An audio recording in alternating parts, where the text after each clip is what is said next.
Welcome to the thefogvlog. Hi everybody, and welcome to another edition of Easy Does It. Today I'm going to be having a look at one of the Molinberry M-line flavors, which is Cookie Bite.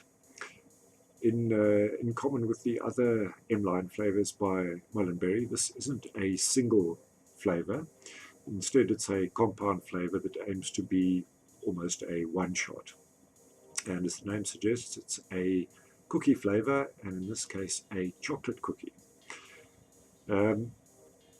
Chocolate is, of course, one of the most difficult profiles in DIY. There are not very many good chocolate flavors, and happily, Molinberry have struck gold on this one. This is a really good chocolate flavor.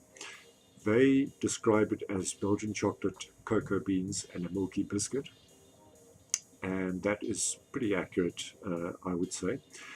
What I'm getting from this is a fairly neutral cookie base. It's not quite as buttery and rich as something like JF biscuit or Innerwear biscuit. It's not quite as crispy and crunchy and well baked as FA cookie. It's kind of in that middle ground, not too crunchy, not too soft, not very buttery, just gives you that good generic neutral sort of cookie texture. Now the chocolate is layered in on top of that. I'm undecided about how this chocolate manifests in the vape. It's not dry and gritty enough to be a chocolate flavored cookie. In other words, a dark brown cookie dough.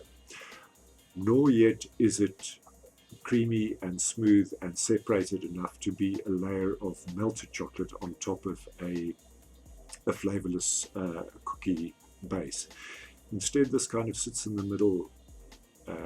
For me, it's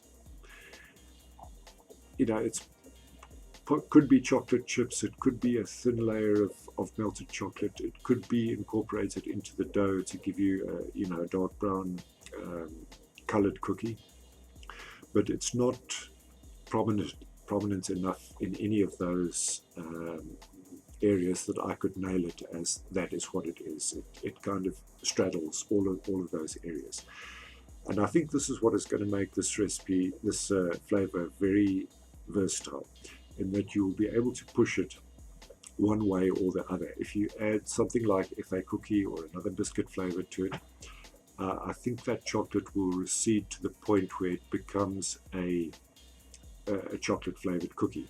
If you add more chocolate or more cream, it'll push it to the point where it's a layer of chocolate on top of a cookie. So I think that's a really, really solid base to work from.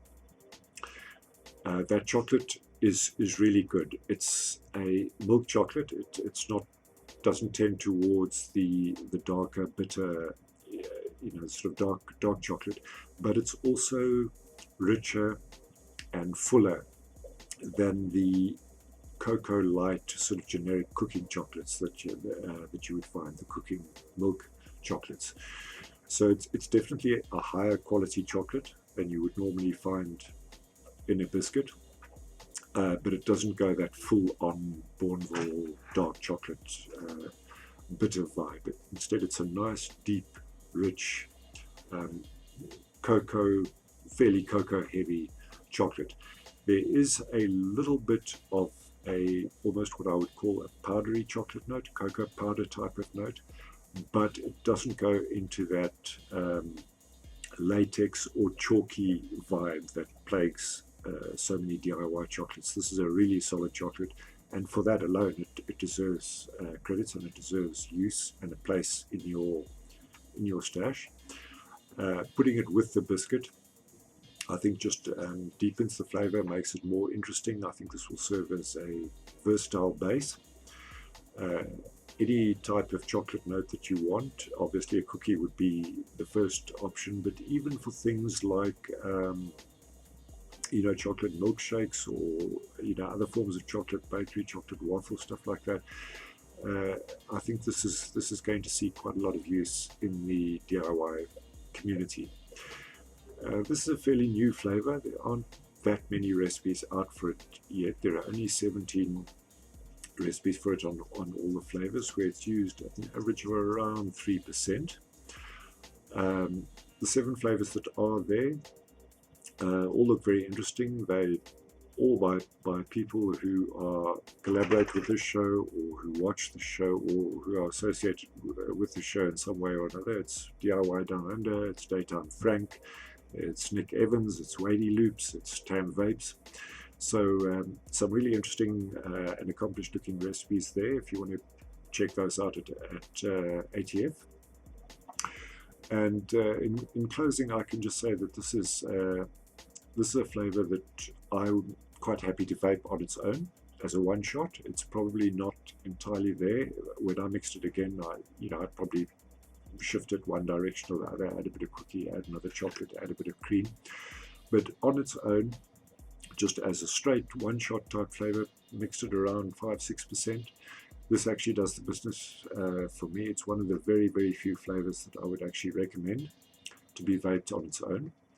And certainly for use in your stash, it's a decent chocolate. It adds a very serviceable cookie to it, and that alone is quite a rarity, to have a decent chocolate flavor. So definitely something to look to adding to your stash, particularly if, like me, you've been pretty disappointed with the chocolate flavors in DIY up to now. So yeah, that's it. Molinberry Cookie Bite. Very worthwhile getting, and if you like chocolate, certainly think about adding that one to your stash. If you guys have any recipes that you'd like to share, any notes on it that I didn't cover, please feel free to add them in the comments down below. And thanks for tuning in. Cheers, guys.